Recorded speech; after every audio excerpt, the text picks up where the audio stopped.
হে আমার ফেরেশতারা তোমরা শুনে নাও, আজকে যেই সমস্ত মানুষেরা মুমিন মুসলমানেরা ওই এলাকায় গিয়ে আমার বরত্ব মহত্ব নিয়ে আলোচনা করে, শুনে নাও আমি তোমাদেরকে সাক্ষী রেখে বললাম আমি তাদের সবাইকেই মাফ করে দিয়েছি। সুবহানাল্লাহ।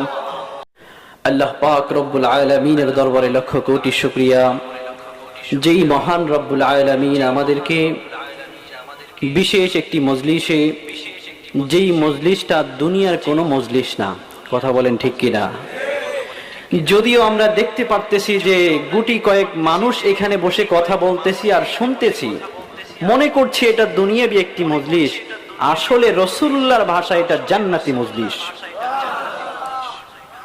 এই মজলিসে যারা আমরা আসতে পারলাম আমাদের কি ফজিলত, আর যারা বাহিরে বসে আছে বিভিন্ন কাজে কর্মে কি ব্যস্ত রয়েছে তাদের কি ফজিলত, আকাশ আর জমিন পার্থক্য। বলেন সুবহানাল্লাহ। এই মুহূর্তে আমরা পরস্পরের কি করছি?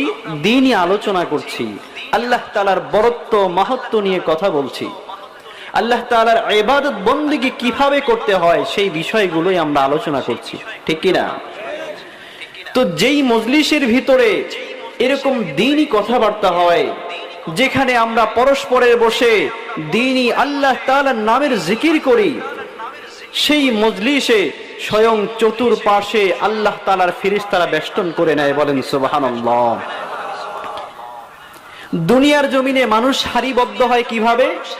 সারিবদ্ধ হয় একের পর এক, একের পর এক। আর ফেরেশতাদের সারিবদ্ধ হওয়ার সিস্টেম ভিন্ন রকম, একজনের কাঁধে আরেকজন, আরেকজনের কাঁধে আরেকজন, এইভাবে করতে করতে আল্লাহর আরশ আযীম পর্যন্ত পৌঁছে যায়। সুবহানাল্লাহ।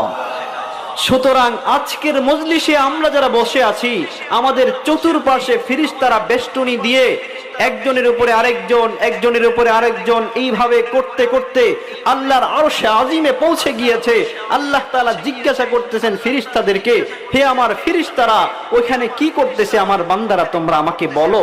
তখন ফেরেশতারা বলে, ওগো আল্লাহ আপনার কিছু বান্দারা আপনার গুণগান গাইতেছে। বলেন সুবহানাল্লাহ।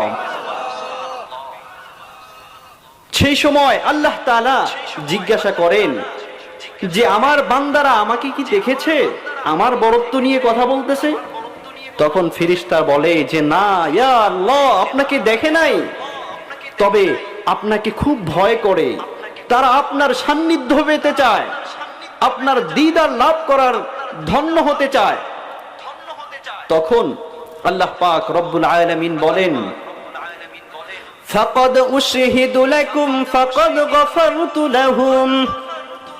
হে আমার ফেরেশতারা তোমরা শুনে নাও, আজকে যেই সমস্ত মানুষেরা মুমিন মুসলমানেরা ওই এলাকায় গিয়ে আমার বরত্ব মহত্ব নিয়ে আলোচনা করে, শুনে নাও আমি তোমাদেরকে সাক্ষী রেখে বললাম আমি তাদের সবাইকেই মাফ করে দিয়েছি। সুবহানাল্লাহ।